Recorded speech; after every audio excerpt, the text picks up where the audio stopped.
ಉದ್ಯಾನನಗರಿಯಲ್ಲಿ ಇವತ್ತು ಅಣ್ಣಾ ಹವಾ ಲೋಕಾಯುಕ್ತ ಉಳಿಸಿ ಹೋರಾಟಕ್ಕೆ ಅಣ್ಣಾ ಹಜಾರೆ ಕಿಚ್ಚು ಹಚ್ಚಿ ರಾಜ್ಯ ಬಿಜೆಪಿ ಸರ್ಕಾರದ ವಿರುದ್ಧ ಚಾಟಿ ಬೀಸಿದ್ರು.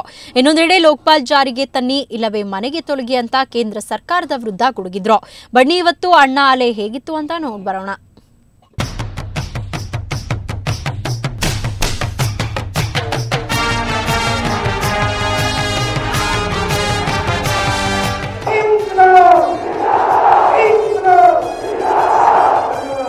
ಸಿಲಿಕಾನ್ ಸಿಟಿ ಬೆಂಗಳೂರು ಇವತ್ತು ಅಕ್ಷರಶಃ ಅಣ್ಣನ ಅಲೆಯಲ್ಲಿ ಮುಳುಗಿತ್ತು.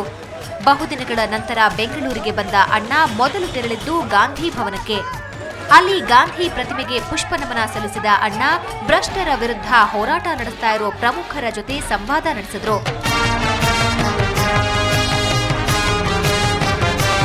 ಬಳಿಕ ಇಂಡಿಯಾ ಅಗೇನ್ಸ್ಟ್ ಕರಪ್ಷನ್ ರೂಪಿಸಿರೋ ಲೋಕಾಯುಕ್ತ ಸಂಸ್ಥೆ ಉಳಿಸಿ ಸಮಾವೇಶಕ್ಕೆ ಫ್ರೀಡಂ ಪಾರ್ಕ್ಗೆ ಬಂದ ಅಣ್ಣಾಗೆ ಸಿಕ್ಕಿದ್ದು 6,000ಕ್ಕೂ ಹೆಚ್ಚು ಜನರ ಅಭೂತಪೂರ್ವ ಸ್ವಾಗತ. ಅಣ್ಣಾ ಹಜಾರೆ ಅವರ ವೇದಿಕೆ ಮೇಲೆ ಆಗಮಿಸಿದ್ದಾರೆ.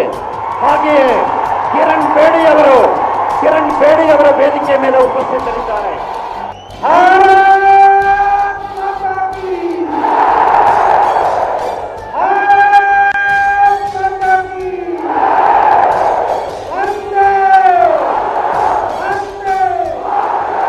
ಒಂದೂವರೆ ತಾಸಿನ ನಂತರ ಮಾತಿಗೆ ನಿಂತ ಅಣ್ಣ ತಮ್ಮ ತೀಕ್ಷ್ಣ ಮಾತುಗಳಿಂದ ಕೇಂದ್ರ ಸರ್ಕಾರವನ್ನ ತರಾಟೆಗೆ ತೆಗೆದುಕೊಂಡ್ರು.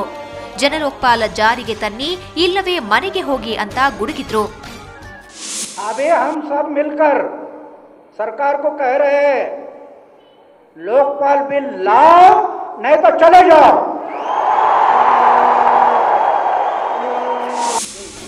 ಡಿಸೆಂಬರ್ 22ರ ಒಳಗೆ ಲೋಕಪಾಲ್ ಮಸೂದೆ ಮಂಡನೆಯಾಗದಿದ್ರೆ ಅನಿರ್ದಿಷ್ಟಾವಧಿ ನಿರಶನ ನಡೆಸುವುದಾಗಿಯೂ ಎಚ್ಚರಿಸಿದ ಅವರು ಹೊಸ ವರ್ಷಕ್ಕೆ ಜೈಲ್ ಭರೋ ಆಂದೋಲನ ನಡೆಸುವುದಾಗಿ ಹೇಳಿದ್ರು.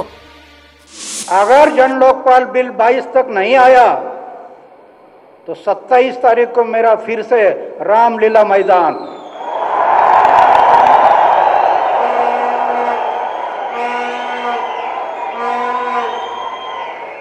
मैं रामलीला मैदान पर होगा और आप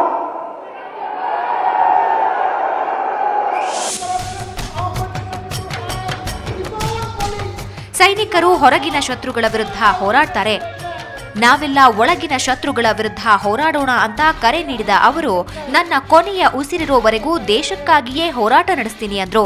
ನನ್ನ ಹೋರಾಟಕ್ಕೆ ಯುವಕರೇ ಸ್ಫೂರ್ತಿ ಎಂದ ಅಣ್ಣನ ಮಾತು ನೆರೆದಿದ್ದ ಸಾವಿರಾರು ಮಂದಿಯಲ್ಲಿ ಹೋರಾಟದ ಕಿಚ್ಚು ಹಚ್ಚಿಸ್ತು. ಒಟ್ಟಾರೆ ವೀಕೆಂಡ್ ಸಂಭ್ರಮದಲ್ಲಿ ಮುಳುಗ್ತಾ ಇದ್ದ ಬೆಂಗಳೂರು ಜನರು ಅಣ್ಣನ ಅಲೆಯಲ್ಲಿ ಮುಳುಗಿದ್ರು.